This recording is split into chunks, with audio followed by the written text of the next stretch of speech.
for some of y'all to come on live. We're at the Real Sports Fan Podcast for another episode, season 3, with the great, my guy, Derick Daly, live at the BAM Center, building African American moms on this Monday evening. It's Monday evening, April the 6th. Appreciate everybody for listening. Appreciate everybody for tuning in. Share. We're live on my Facebook, live on Instagram. We're live in BAM's on your Facebook page, right? Yeah. Cool. So appreciate you having me. How's it going? Great. Good. Well, as good as can be expected. Yeah, good as can be expected with everything that's going on. So I just wanted to come by and just touch base with you for a few.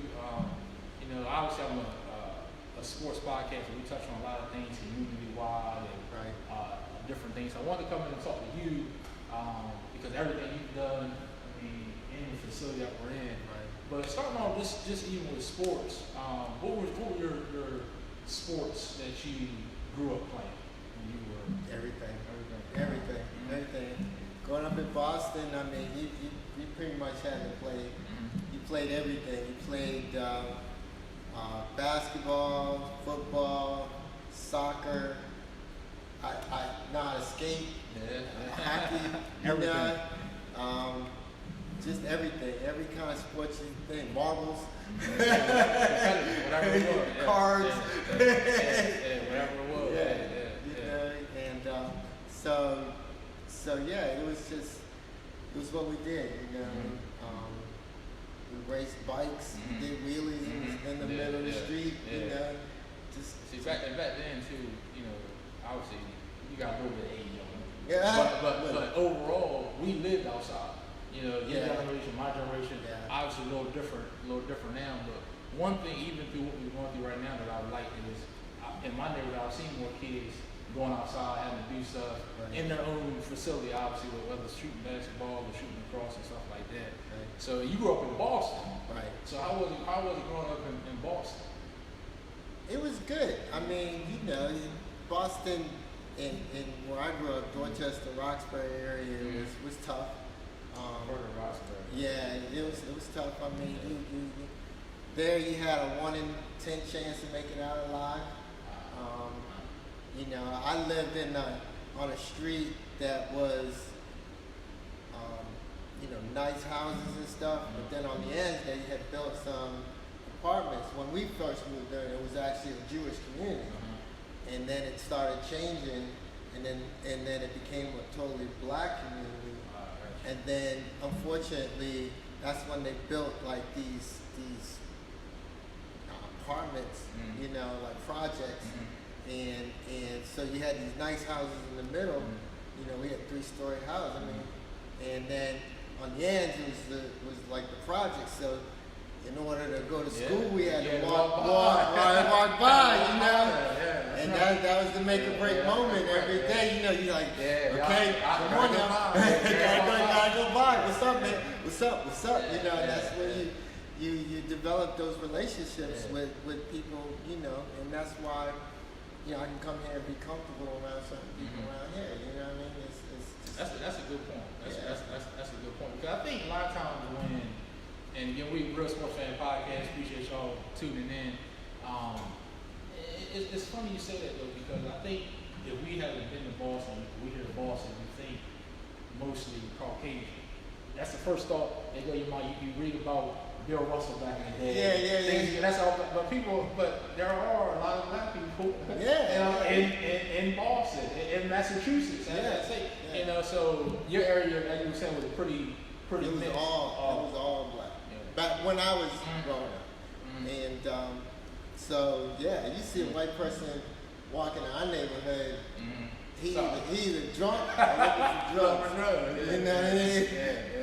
And he had some. He had some. They had some. If you see and it got so bad, especially in the in the 80s and 90s and all that. It got to the point where I'd be walking down a neighborhood that I'm used to walking through, and dudes were looking at my sneakers, cause you know you had the sneakers up on the telephone pole, you know what I mean, and everything got to match up. So you know, I was like, it's time for me to get out of here. That's crazy. You don't think about that, you know. But like you said, and it's also something you said it because when I grew up in Houston, you know, in the '90s, same thing. You seen a white person come through, mostly drugs, or they knew someone, they were school, stuff like that. Now, like you know, I was on my head, seen two white boys going on the street like it's nothing. So you know, so just say how times have changed, things are different, things have changed and all that. So neighborhood change. Thank you. Neighborhood change. You know what I mean? So I do want to get a little bit more into the community, into the neighborhood. Taking a little bit of a stop real quick. This is about a couple of sports topics. We had some great debates on Facebook today. Shout out to Andre Sorrell. He got us into the Senior 3 and Tony Parker debate. Then we started talking about Kobe and Duncan, Domino, and LT had that. So the first one I asked you about Hall of Fame is going to be this year. It's going to be KG. It's going to be Tim Duncan. It's going to be Kobe. Between Kobe Bryant and Tim Duncan, who would you say had the best career out of those two? Kobe, the late great Kobe Bryant and Tim Duncan. I was thinking when you asked me that before, I was thinking about it, and they're two different players. It is, thank you. You know, two different players. You have a player in Duncan that was just consistent. He was, you know, and Mr. 2010. And see, Kobe had his up days and his down days, but Kobe could just take over. I mean, he could just. Like, you know, score 50, score 60, you know, and that's what he would do. And that's the difference.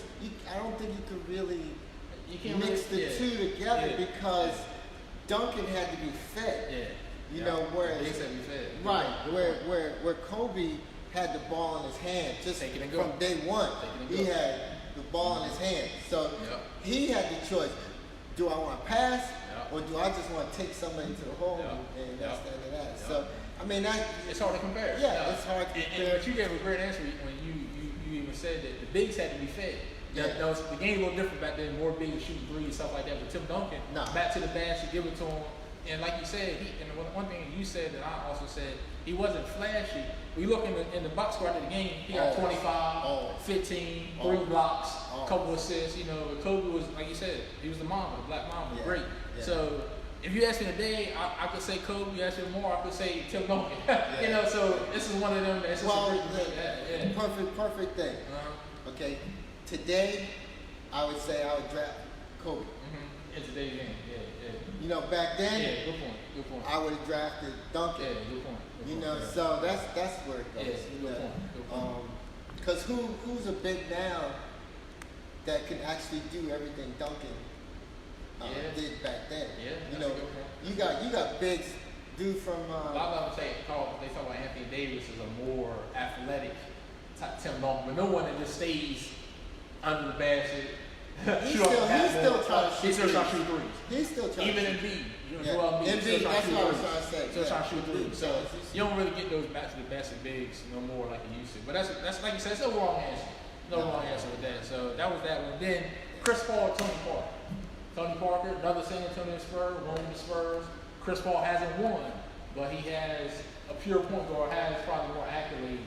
So who would you? I'm not a Chris Paul. Not Chris Paul. I'm sorry. You want to know? You're not Chris Paul fan, then I already know where you are. You know, should Chris Paul be in the Hall of Fame? Come on, man. Don't do us like that. Now, answer this though. Why aren't you a Chris Paul fan? Leader of men, president of the Player Association, pure point guard, likes to feed you, unselfish, dog on the court. Yeah, but you know, Chris Paul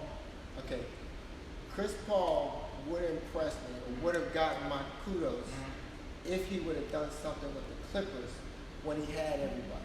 And they were up 3-1 on Houston. And when you have everybody, see he can't be like you know when Russ had KD, he had James Harden.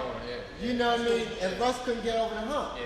So, you know, it's Russ I wouldn't put Russ in the great category. I got you. You know, Chris Paul had what's Blake, his name? yeah, Blake, he had Crawford, he had DeAndre. Yeah, exactly. Yeah. He had the Dennis Rodman of our at that time. You know what I mean? So he had the people to get the boards for him. Mm-hmm. He had the people to go and just lay it up and dunk. And I think the thing with Chris Paul is, if he could have stayed healthy a couple of those playoff series, he could have probably got to the finals. He had the one year with Houston, but like I said, but Parker had better teams overall. When you playing with the best power forward ever, and you got also playing with one of the best European managers know, and arguably the greatest coach in sports, Greg Popovich.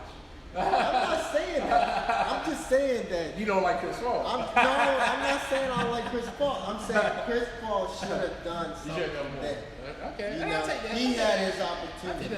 And he didn't. I mean, like you said, as the leader, he should have willed his team to the next level. I respect that. I respect that. So like Parker did. Remember Parker limping and thing, and you know, he had all. He came, he did his little thing. You know what I mean? He kept feeding. He fed. But like you said, he fed Tim Duncan. Who you just said he fed Tim Duncan. So, like you said, it's no right or wrong. But it's a good debate. You know, Duncan, Kobe, and like you said, Parker and CP3. So we just want to have a little fun with that. You know, and throw some sports at you. I'm just not a Chris Paul fan. Hey, I respect that. A lot of people won't. I don't think he's done what he's supposed to do. You think he should have done more? I think he should have done more. Even at maybe 6 foot. With the talent that he had. I got you. Okay, I respect that. Because okay, look at the Orleans teams he had too. Yeah, but got a farther than a lot. Actually, if I'm not mistaken, in 1 year they got to the conference finals. In 2009, he was second to Kobe in the MVP voting as well. Like you said, 6 foot, never had a go-to score. Parker had Ginobili as a go-to. You know, so I can debate both ways, you know, but also I'm a CP guy, I'm a D-Wade fan, so we all hang, you know, they all hang together. Now, again, let's talk, we'll throw D-Wade in there, right? Yeah. D-Wade was mediocre. Huh? I'll leave right now and take my stuff. I'll leave right now and take my stuff. Don't you ever say that. Don't you ever say that. Excuse me, Mr. Daly? Mediocre. No, he wasn't. He won a championship in his third year. Y'all hear this man over here talking crazy? Y'all hear him? I'm just joking. It's a great lie. Y'all hear him? He got a Wade shirt on. Turn around. He got a Wade shirt on. So I did that on purpose. That's it, man. Always. That's love. No, D-Wade was he was the truth. He was the truth. You know what? And again, he willed himself. He did. 06, he was. Okay. He willed himself. They should have got swept. Okay, and that's what I'm saying. That's the difference between the leaders. Yeah. Okay, the true leader of the team that just guts it out. You know what I mean? Whereas Paul, man, you remember Paul? Come on, man. All you heard in the paper and all that was that they complaining. They had a lot of locker room issues. You know, so they had locker room issues, and you the leader, you're supposed to squash all that. And him and Blake had a lot of back and forth. So you know, you're talking about being a great. You gotta be a great overall. You gotta be a great teammate. Exactly. That's what I'm saying. That's good. I mean, his basketball skills. That's it. But again, I am sure that D-Wade got much respect in the locker room. Kobe, much respect in the locker room. Okay, even Parker was able to say some stuff. Oh yeah. You know what I mean? Yeah. And it looks like you're talking about Jordan and all. You know what I mean? Let's go. And then even talk about this. Talk about KG. You know. Oh man. And he was ultimate leader. The leader right there. Ultimate leader. You know what I mean? So, because he was in Boston, I was able to see him move from he was Minnesota to Boston, and it's like and he just took control. He took control. So. Yeah, he was a leader of that team. Yeah, for sure. So I appreciate that. We can go all night with that, but I'm gonna leave it there. I'm gonna leave it there on that one. So just one last thing. Oh, no, go ahead. You know that. Okay, let's throw this out. KG had the same coach as Paul. What's his name? What's Oh, his no, name? Doc Rivers. Doc Doc Rivers. Rivers. Yeah. He had the same. But again, Just. he had Ray Allen and Paul Pierce with him.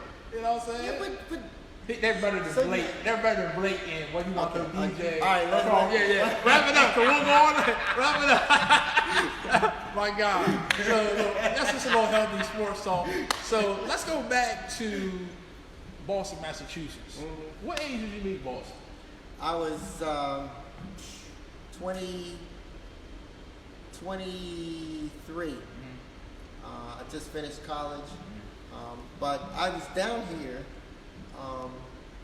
I got married at 21. I remember you told the story when this place opened. Yeah. So I got married at 21, and then I spent a year with my wife, and then I was still in college, and she moved down here. Mm-hmm. So then I spent another year in Boston, and I lived with my brother and her mother, Mm-hmm. and then I came back. Then I came down here in May of was it 90? So Okay. so since 1990 I've been right here. I mean, my first house was in Federalsburg. Yeah, we came down. Bird. Yeah, we bought a house in Federalsburg, and then we just started. We stayed in Federalsburg till 1999. Okay. Moved to Easton, and then I've been in Easton. Easton ever since. Easton ever since.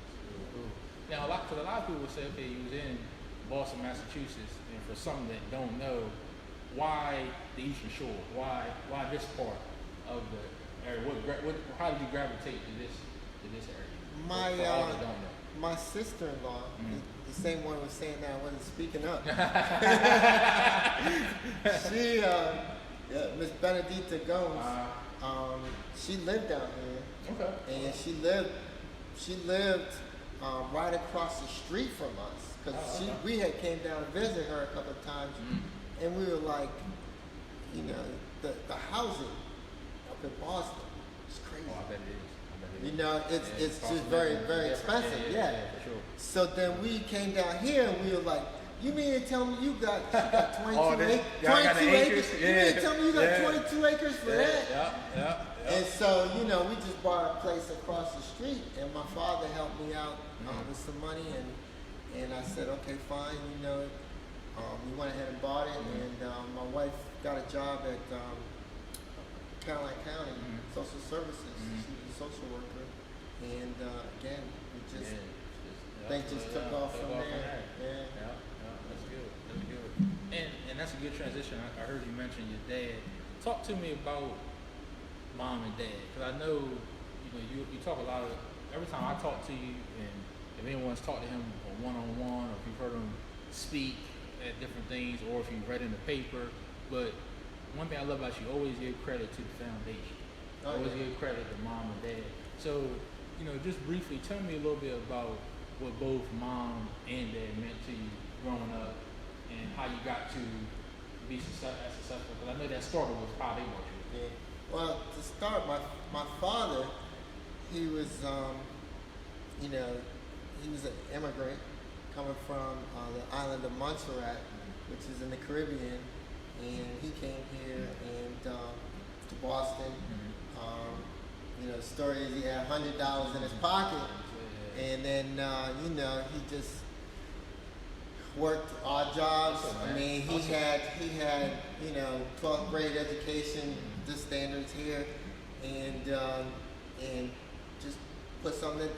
Then he worked for Gillette up in Boston, and that was in South Boston, which is kind of different.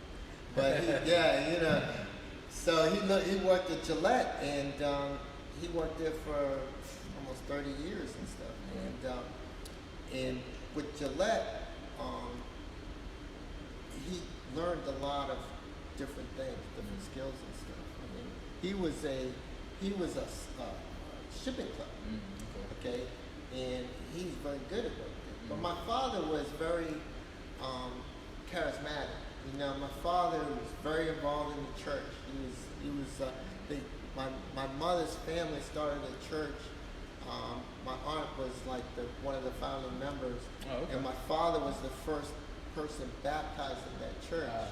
And so then he took roles in that church. He was head of the ushers, and you know, he was one of the people that helped.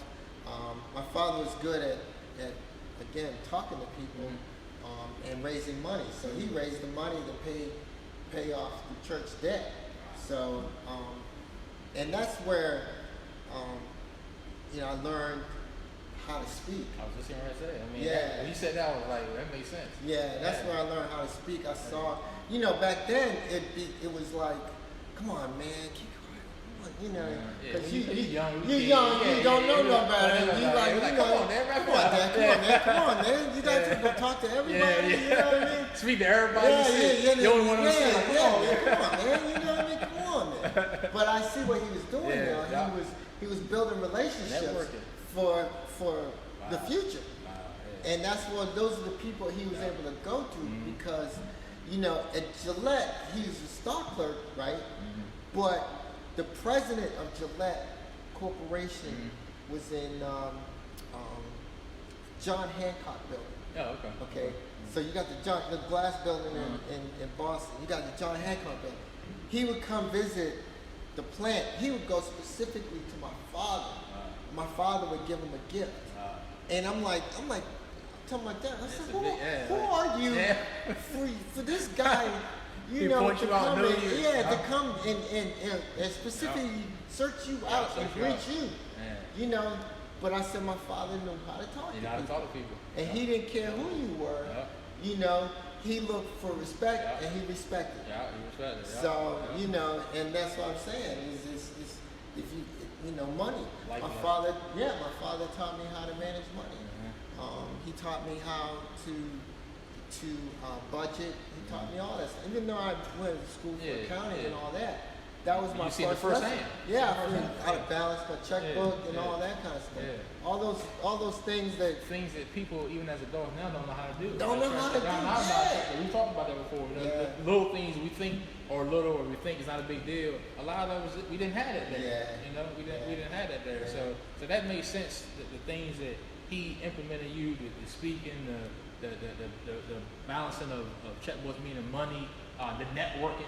You know, I'm sure, just as you was when your father was up, I'm sure your kids will be like, okay, Dad, let's wrap it up. We gotta go. Yeah. You know what I'm saying? Oh, my kids do that all the time. Hey, come on, man, you gotta go talk to everybody. You know what I mean? You said it. I hear the same thing that I was doing to my father. They do it to me.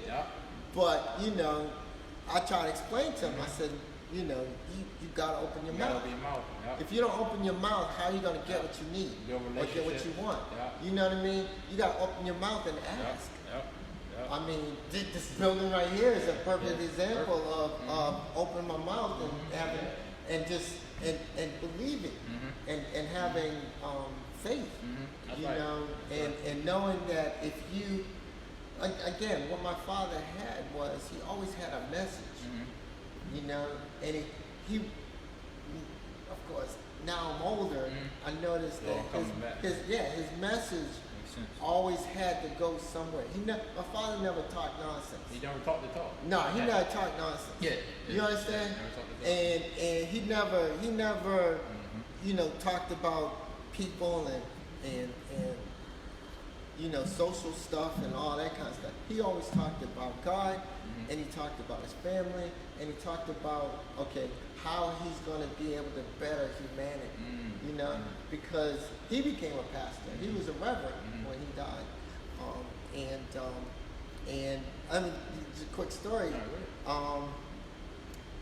you know, how I knew my father was somebody, really truly somebody, was when he died, we shipped his body back to Montserrat.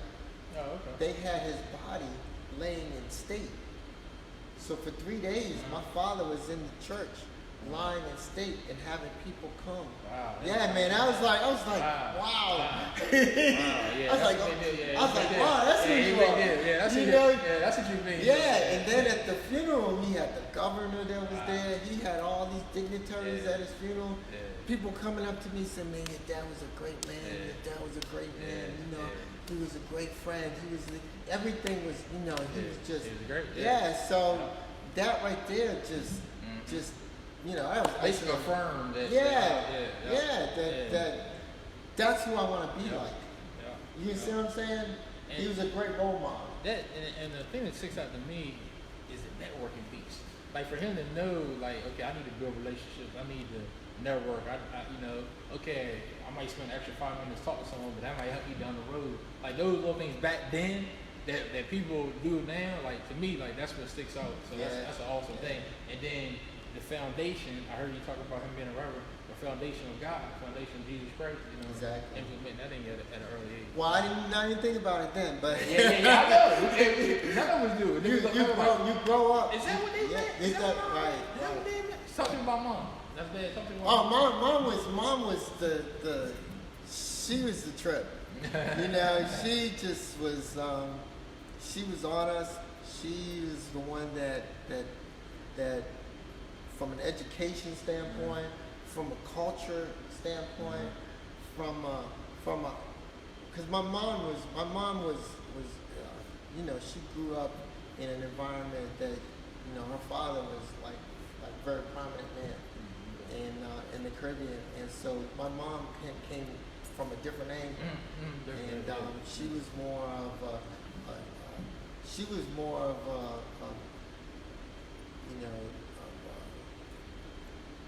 she understood society,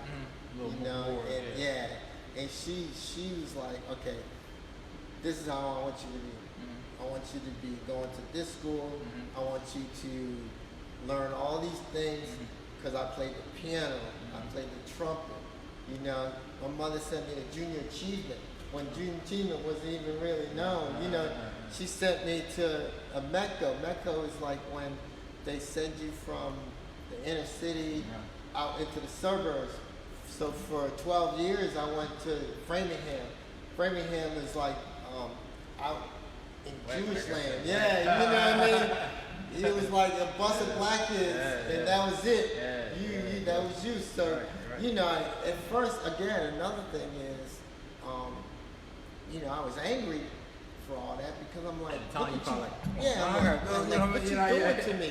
I'm like, what are you doing to me? And socially, it's thing. But now again, I understand why she did all that. The bigger picture, she did all that because now, I can go and talk to white folks and. No big deal. You know what I mean? Who are you? You know what I mean? And what? I'm not. I'm not feeling inferior. So like lessons. It's all good. That's good. So like you said, both of them came from different perspectives, but at the end of the day, it was all love. And like you said, it's a lot of times not till we get older and we realize like, that's what mom meant, that's what dad meant, that's what I call my grandma man, that's what Nana meant, that's what Pop meant. So that's good. So you were talking about your mom and talking about how she seen the bigger picture and things like that. Tell me about a little bit about, and I hope I don't mix up how you said it when this building opened, but was it the boy, the man in the dream? How did you? It was the millionaire. The millionaire and the dreamer. The millionaire and the dreamer. Yeah. So talk to me about the millionaire and the dreamer. And it's a good segue because we talked about different cultures and different backgrounds and where we've come from. So let's talk a little bit about the millionaire and the dreamer. Well, the millionaire, his name is Bill Ryan. Shout out Bill Ryan. Yeah, and Bill, great man. Bill's wonderful guy. I mean, how we met was he was looking for me, and he was like, well, I want to meet this guy because I want to figure out more about BAM and how I could get more involved. And I was like, well, because he had donated $500 to the United Fund.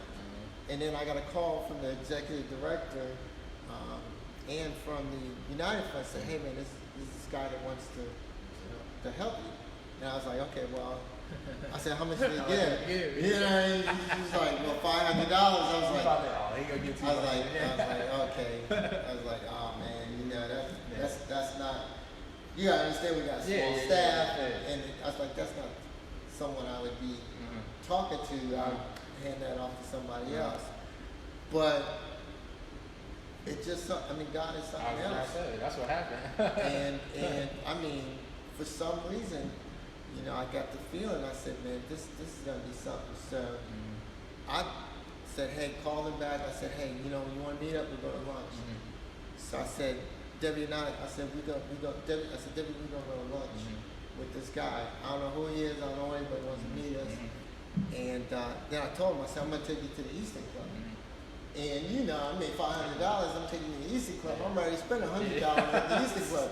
You know what I'm saying? I've been to Eastern Club with you. I remember. Yeah, you know what I'm saying? I'm spending $100 right there just to have 3 people in lunch. That's right. But I felt something about this guy, and so we met, and he's like, hey man, I'm really impressed with what you're doing, what you're going on. He said, you know, I'll get back to you, I'm gonna give you a little something. And I said, okay, fine, great. So I said to Deb, I said, well, you know, maybe he'd give us $1,000 or something like that, or whatever. And next time I met him, I was like, well, I don't know if I have too much time, so can I meet you over by Starbucks in Target? And we met. Then he slipped me a $10,000 check. Right, and he says, yeah, and I was like, whoa. Now, did you see this? Not me interrupting. So, did you see this before you left out of Target? Did you already? Yeah. I didn't know if you got to the car. No, and then I was like, and then my friend, and see, it's just like we had connection already. Yeah. You know, and I was like, who are you? You know, I mean, I was like, who are you? He's like, yeah, you know what I mean? Well, you know, he said, I'm a professor, like. So then I went and did some research, and I really found out who he was.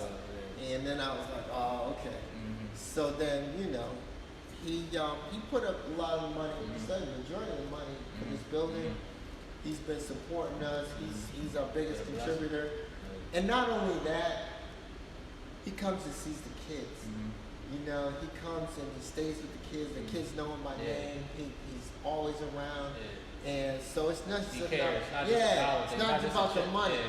And that's one thing. And so, you know, our families have become real tight. Yeah, that's good. And so, yeah, I can't say, you know, I call my angel. You know, he came and he's doing. We're now business partners. We bought up all this property and all this stuff. So, you know, and it's not the beauty of it. And that's why I say the millionaire and the dreamer is because we needed each other.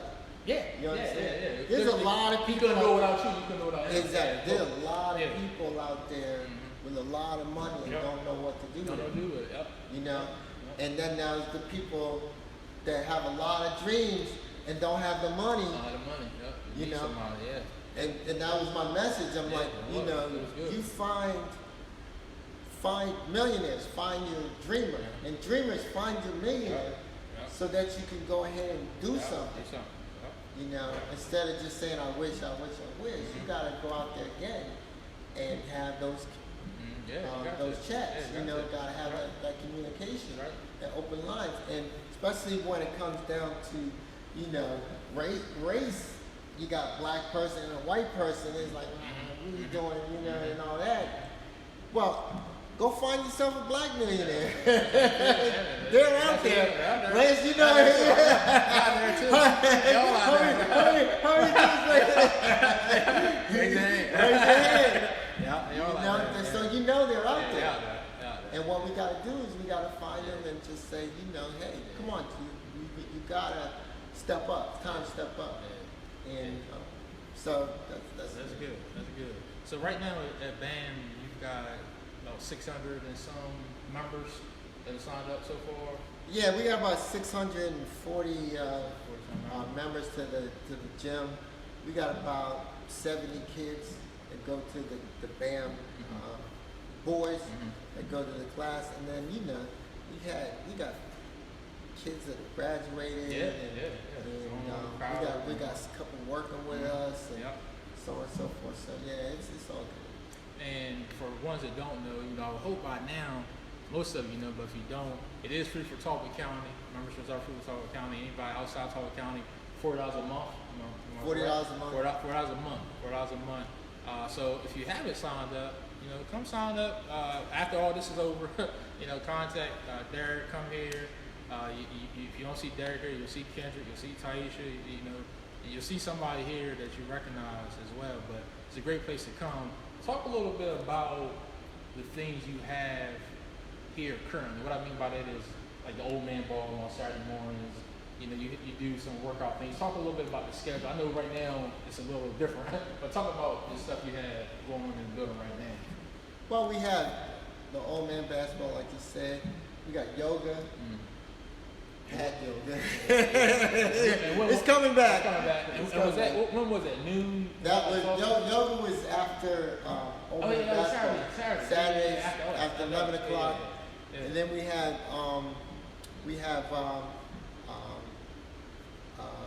midday workout with Mark over at Fitness RX. Okay. And then so we have soccer. A lot of Hispanic males come out and play soccer. Tuesdays? That's on Tuesday and Thursdays.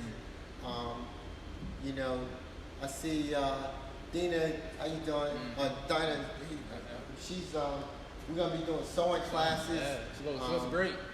So we did purchase the 10 sewing machines. So we got sewing classes, and then we're gonna be doing the financial classes. I'm gonna be doing the improving your credit. So all that kind of stuff. We need to get bankers in here and just try to help the community. Everything that the community needs, we're gonna try to do. We'll be able to come right here and get what you need. Yeah. And I think that's I'm glad that you said that, because I feel, I don't like to use the word lucky, but very blessed of you and your wife and your family, because like you said, you started off in Phillipsburg, in Caroline County. So it could have been very easily a center there, and thank God for the ones from Caroline County that come here to use. I know John Dawson, Ronald Ringo, they come bring kids for practice and stuff like that. So people from other places already coming to use the facility, even though it's in Easton. But to have it here, I grew up, people don't know, right on Glenwood Avenue, 108 Glenwood Avenue, in the 90s. It was a rough time, in the 90s. And I always tell everybody that I come in contact with, whether they're an adult or a child, when I was a child, they're kids now, take advantage of this place here.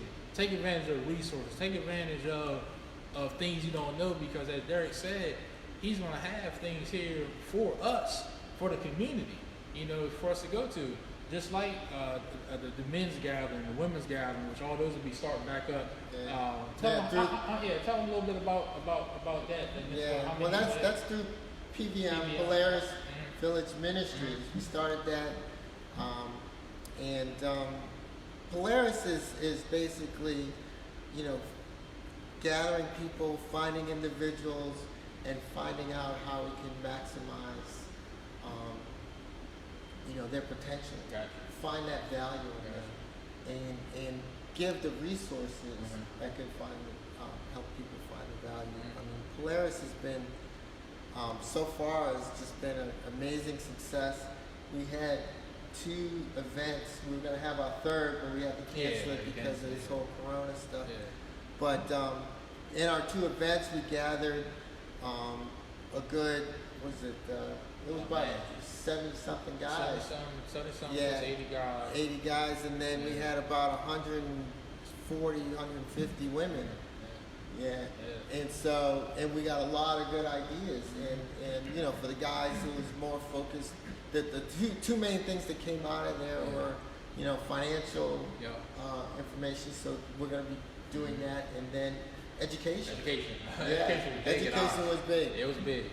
And so that's where we're going to follow up with our Polaris Village Academy, and that's in the works of trying to develop a school that is tailored to students and truly tailored to students to maximize their potential.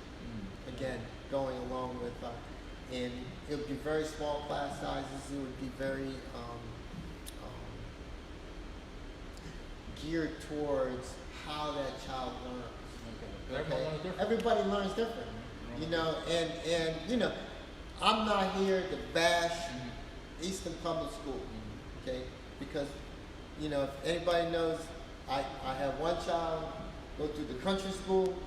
You know, he did well. I have one child that went through public school all the way through, and he did well. So you know, it's but what it was is that I believe that one that went through the country school needed that more, especially in the beginning through that K through 8, needed that smaller class size because blah blah blah. You know, he wanted to talk. You know, and you know how it is. You know how it is. Yeah, you know how it is in Easton. When they have a kid that's too talkative, he's in the office all the time. Next thing you know, he ain't learning nothing. You know, so you know, at least if I'm paying that money and you start talking, then I'll be going there and I'll be like, yo, dude, come on. Yeah, I'm paying that money for you. You gotta get yourself going. So he knew, and then he matured, and then when he went to then he went to Easton High, and he just knocked it up. You know, now he's in Maryland. He just, you know, it's a lot easier for him. And that's another thing at the country school, that they taught him how to study, taught him how to learn. You know, it wasn't just the test or anything like that. It was more of, okay, this is how you study. So it prepped him more for the tougher. I was gonna say tougher courses, and then going into college. Because you know that's a good point. Because I tell everybody, even whether it's at Sunday school or whatever form that we're at, is that it's a difference between reading and studying. Some people think if you read, you know, like you can read the Bible right now, that don't mean you're studying the Bible. You know what I'm saying? It's just the same thing. Like so them teaching those things at an early age was good. You know what I mean? And like you said, everybody learns differently. Some people are more hands-on. Some people can sit there and listen, just retain everything like that. Yeah. Everybody's different. You know, everybody different. I know the parents kind of see that more and more now with, you know, I just left my grandparents and my niece. She was sitting down with her grandma and doing work. You know, everything's remote now while this is going on. She goes to school in Cambridge. From my understanding, they don't have the iPad and stuff that Easton was able to take on. You know, every county is different. You know, so take advantage. As Derick saying, take advantage of the resources. Take advantage of people close to you, and sometimes just ask. You know, sometimes these resources are here, but we just don't know. Going to PVM for a little bit, I'm glad that you said that. So, PVM and BAM, is it a partnership, or are you kind of keeping them together? How is it? You know, because obviously I know you had the event that I mentioned at BAM, but it's a PVM event. So how do you? PVM and BAM are two separate entities. Okay, some of the people overlap, but they're two separate entities. For example, you know, I'm the executive director of BAM, but I'm a trustee at PVM.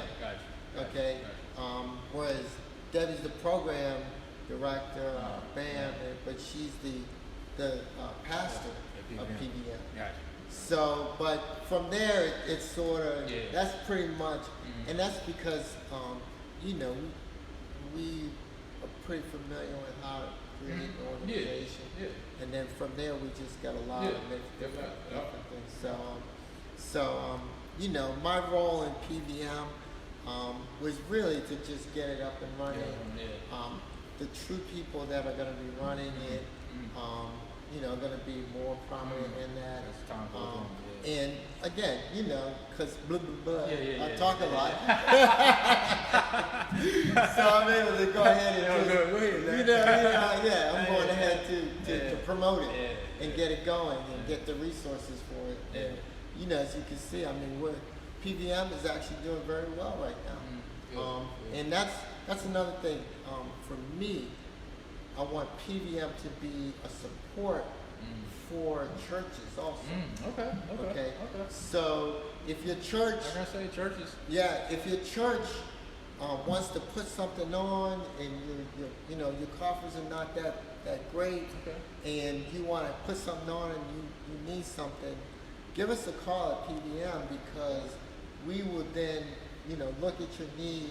If we can't find the resource for it, we'll then probably go ahead and give you the resources to get what you need to get done. Because our key is we don't want to be the church, the four walls church. We may turn out to be that, because we got the facility here in this wonderful partnership we have to actually have a service. You visualize a service, and in here we could fit 400 plus people. You've seen it. Oh yeah. So, but we don't want to be that competition to churches, because I know that everybody.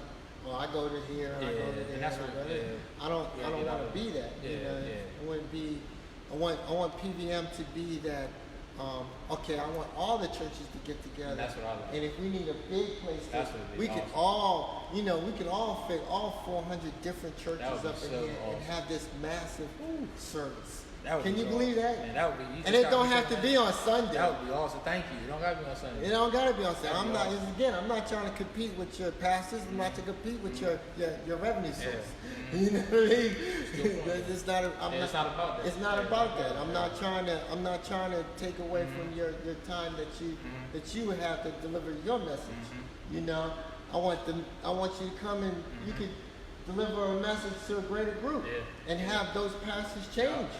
You see what I'm saying? I like how you think. Yeah, because we don't all have a chance to go to this church or visit that church. Especially when we have our loyalty to our church.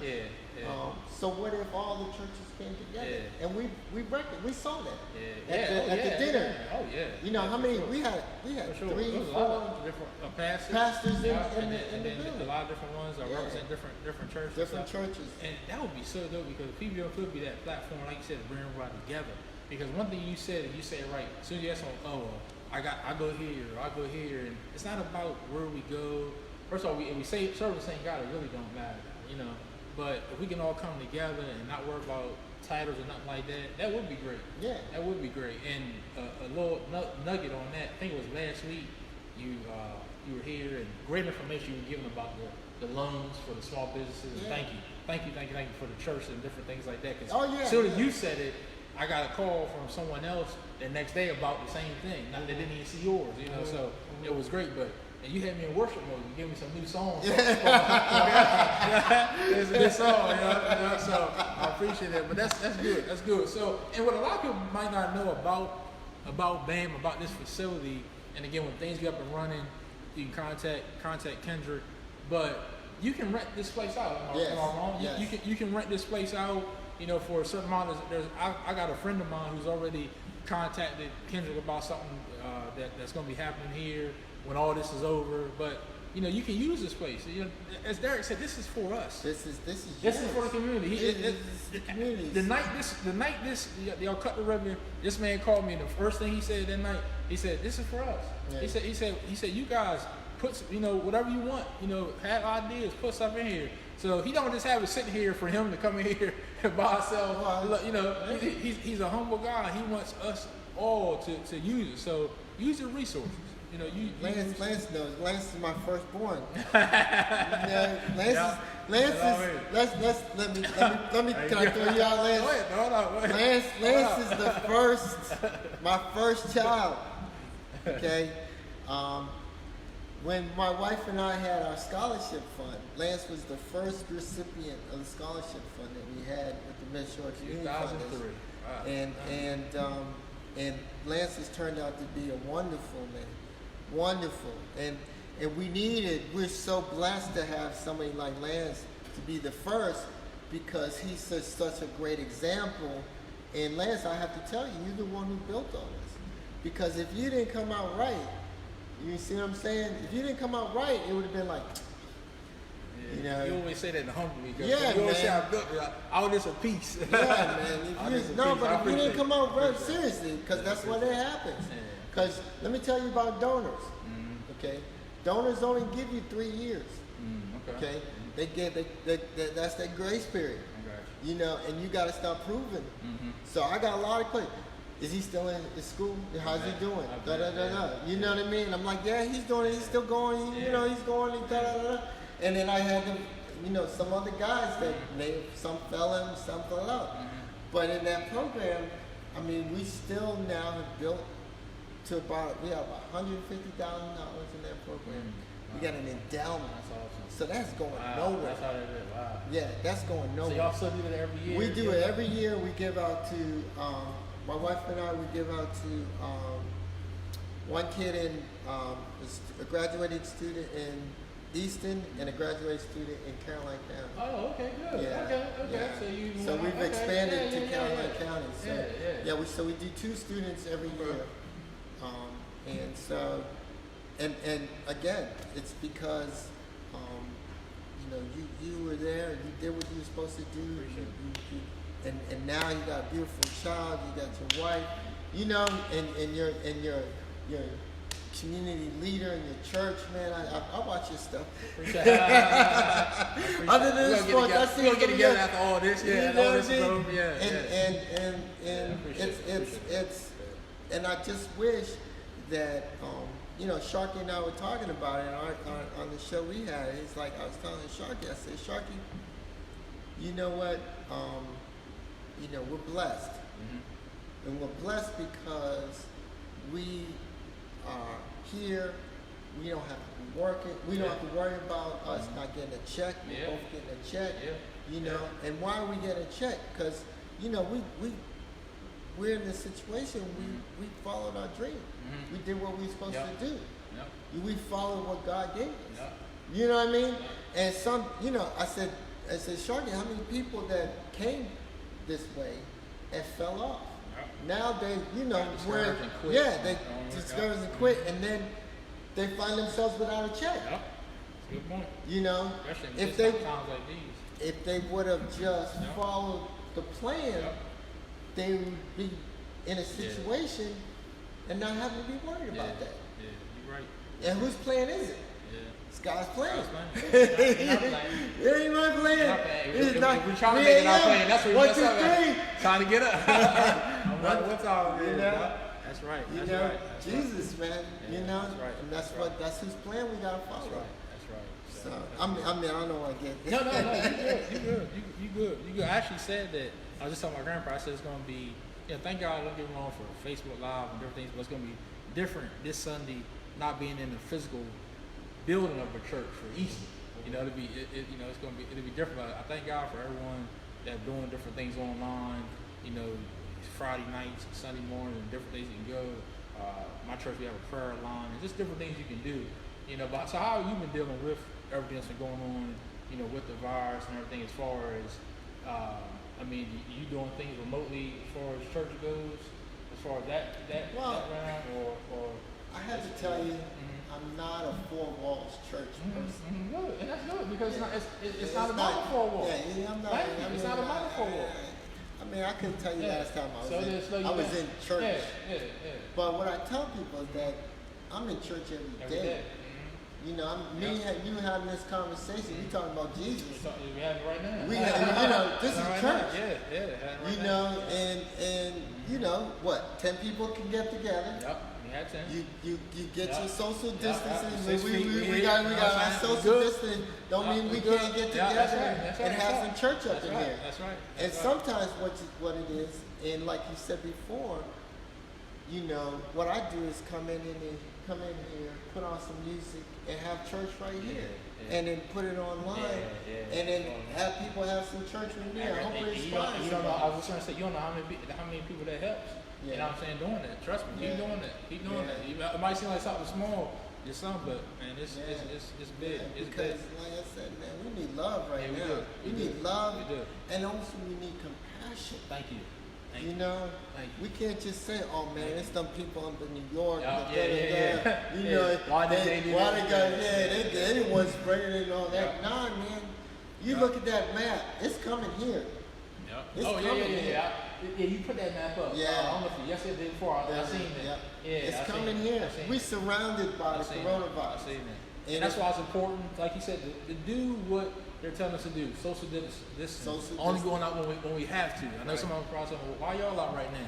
But we social distancing. Well, we out right now. No, I like that. We Yeah. out right now because still, you know, there's that medium. We still have Still work to, to be done. because there's like you said, Lance. There's somebody in their home Yeah. that can't even get out. Yeah. That needs a good word. Yeah, yeah. That needs to hear something good. Yeah. So, you know, Lance and I, we out here doing what we're doing. We're adhering to all the guidelines, Yep. okay? But we're making it happen. Yep. It don't mean that we gotta stop. Yeah, that's true. See, and that's why we come out here. We talked about making masks. Yeah, we did. So that's why I had a group of folks here. If you can see, we That's got it. we got It's stations great. here. It's It's great. all. It's I mean, awesome. I wish y'all you could could see see it. it. Yeah, it's It's awesome. it's all It's laid awesome. out. You know, everything's according. I'll go ahead and post it on. I'll send you a post and let you see it Yeah, on it's my awesome. page, and you can share it with your sure, folks. Sure. And it's just laid out. So we're about to create about 70 to 100 masks. Okay. First, what we're gonna do is distribute it around to our BAM children. Okay, good. So, you know, the CDC just came out and said that it's good to wear masks. It helps to cover the germs that are going back and forth. And also, you know, anytime I go out in the public out there, I wear my mask. I'm in Lowe's, I wear my mask. I just went to McDonald's. I had my mask on. I believe it. You understand what I'm saying? Yeah. So, you know, you got to be careful. Yeah. You have to be careful. And I always have my gloves on. I got a pack of gloves Okay. that I put on. Like you say, take know, the precautions, yeah. and you got to be careful. Sanitizer. You got all to be that. careful. Got mine You know, right there. again, after this, Yeah. we go, Stand up, yeah. you know, we got right, exactly. Got to. So Yeah. we need to take this seriously. We Yeah. need to really take this seriously. Yes. Because if we take it serious now, then you know it'll be over sooner. If we keep going out and being around people, I think they showed something. People were at the BC Wharf a couple days ago. Did you see that? And all those people. I'm like, I mean, it's selfish. It's people being selfish. Yeah. You know, that's what it is. But we got to be careful. As Derick said, got to be careful. So, one more question, and then again, appreciate everybody listening to Real Sports Fan Podcast here with the main man, Derick Daly, here at the BAM Center, live on location, as Quentin Richard would say. What do you want to see from BAM? I'm gonna even say in the next.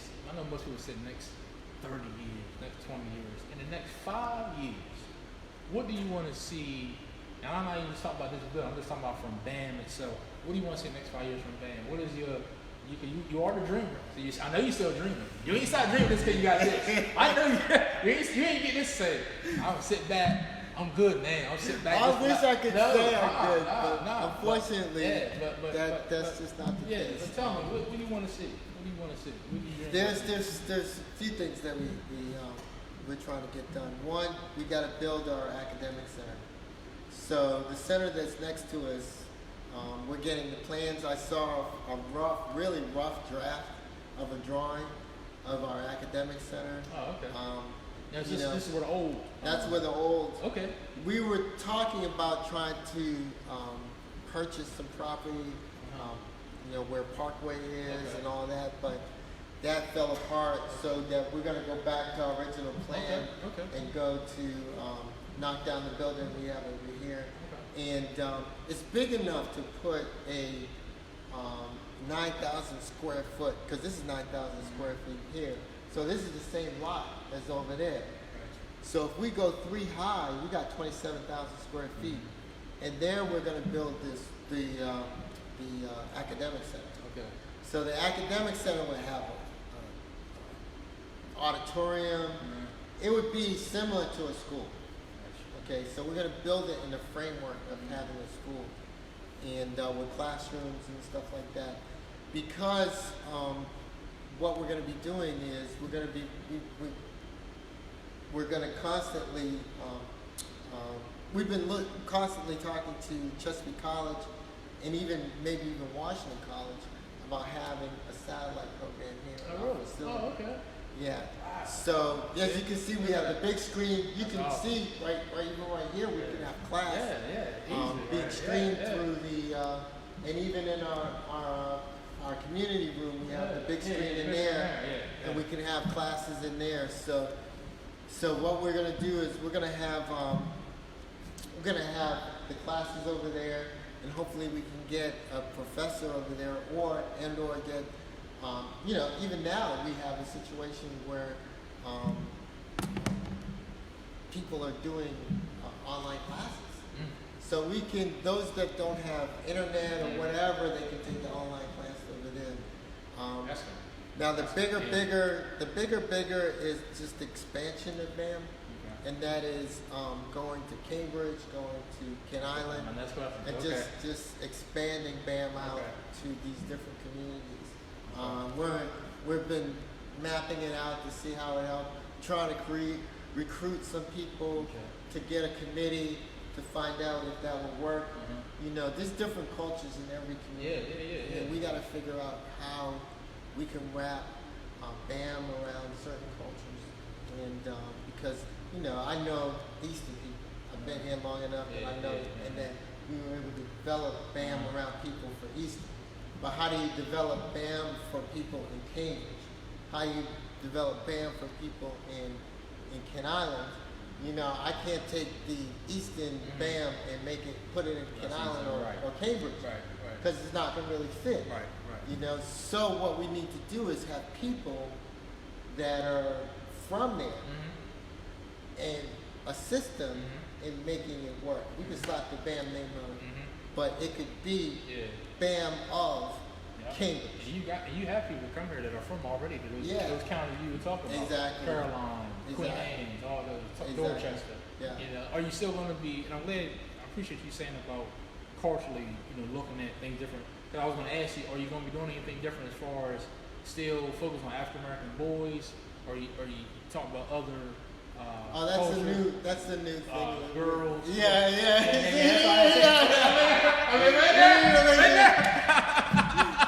I think like okay. I don't want to take. You might announce that later. I don't want to talk about it. You're squeezing everything out of me now. I can just do what you're doing to bring her on. Oh man, okay, good. Yes, we are. Yes, I'm not talking a lot about this. No, yes, we are talking about expanding to girls. Okay. But I know you get those questions. That's why I know you get those questions like definitely. boys. I mean, we just had to find again. You can have. I've been getting that all the time. Well, you just do boys. You just do boys. And we've been gradually getting the girls involved because when we do trips and do anything, we invite the entire family. The athletic center, a good portion of the athletic center members are girls too, and women. So we're expanding our reach out into, for women and girls, and hopefully maybe next year or a year after, depending on how they do in school, we'll be developing a girls program, and it'll be in tandem. Because I did join up with Keisha Hayes. Oh, okay, She has a foundation. It's called a program. It's called the Foundation of Hope, and that's a girls program. She has it in the middle school. Okay. So you're already partnering. So we're trying to develop that partnership with BAM, and also, if they do, let's say if they do the middle school, okay, BAM could do the elementary school, and then hand them to the Foundation of Hope. You know what I mean? Because again, you got to use your partners. You got to use your partnerships. You got to do. You can't do. It's not all about taking it on your own. No, not when it's already built. It doesn't. Makes sense. How can we be a partner to them? It makes sense. How can we help each other? It makes sense. Man, this been great, man. We could talk all night. Listen, I know this past this man bedtime. You know I'm in the bed. You know me in the bed watching me on live. So I'm in the bed. I gotta watch. I'm in the bed. I know the wife looking for you. So listen, I appreciate everybody listening. Real Sports Fan Podcast with Derick, Daly. Anything else you want to say? Any other tidbits? Anything you want to give to people before we get on out of here? Yeah, I mean, Easton, thank you. I just want to say you've been very supportive of the organization, been very supportive of my family. I hope that you feel the same love that we received from you, that you feel that we received from you. I hope you feel the same love from us. Again, I don't see any other place I'd rather be, because just quickly, we were supposed to go back home. We were supposed to go. It was like, because my wife went to University of Maryland. Oh, okay. Yeah, to get her master's degree, and from there we was like, okay, and 30 years later we're still here. So it's Lagos State. and I'm glad that I was able to develop myself here. And that's another thing. I mean, if we're gonna get into something, it'd be like, don't strangle yourself. Don't feel that you can't do something or you can't fit in somewhere or whatever. I mean, I was a black accountant. How many black accountants you know? It's like I was in charge of multi-million dollars, running it and managing it. So, it's something that you just, if you have something that you like doing, just do it. Just do it. Just do it. Yeah, just do it. Just do it. Yeah. Because those barriers may be in front of you, but then you get that one break, like I got it at Ryan. And I was Ryan 25 years. And it allowed me to develop myself into something that I could retire early and do BAM full time. You see what I'm saying? And the things I learned over there, I mean, the things that the management had taught me, I now can bring down, and I can bring it to the community now. And that's where we do. I mean, how to get your credit right, how to do this, how to do that, how to, how to buy a home, all that kind of stuff, how to get financing. So all that I learned on the job. You pass them on to people individually. And just one last thing to these millionaires, okay, to these black millionaires that are out there. You heard. All right, please come out of the woodwork. Yeah, seriously. Come out. If you don't want to help an individual, come and help us to help other individuals. You see what I'm saying? It's like, I know you're out there, and I know you're probably watching. I know you're out there. So don't be, nobody's gonna come after you if they know who you are. Nobody's gonna come after you. Nobody's gonna say, have their hand out. Yeah, it's not about that.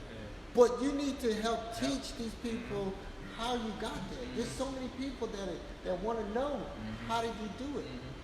And all you got to do is give up a little time and tell them, okay, I did it this way.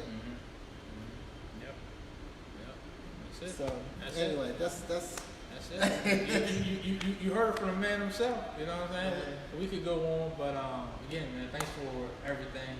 Thanks for everything you've done for me. I know my mom, she's really tuning in. Mom, if you out there, I love you, Mom. I told her, man, and trust me, them book scholarships came a lot. They helped a lot. Yeah. Trust me, them books are expensive now. So I appreciate you, everything you've done, everything you've done for the community, everything I know you're going to continue to do. So appreciate you to give me a little bit of your time on the night.